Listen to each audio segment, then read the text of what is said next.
sa mano po. Maraming salamat, Lola. Salamat po sa pagtatanggol sa akin. Pag nabubuntunan ako ng inis at galit ni nanay.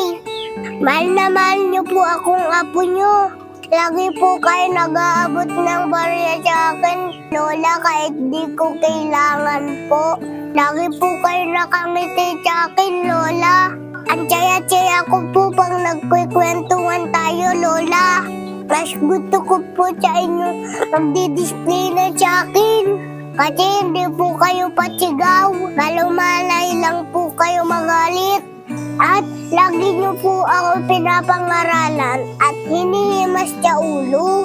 Pinapagalitan niyo po ako pero nakangiti kayo.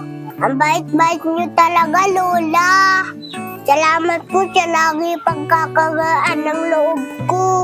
Kayo po madalas nakakaintindi sa akin, Lola. Mahal na mahal kita, Lola.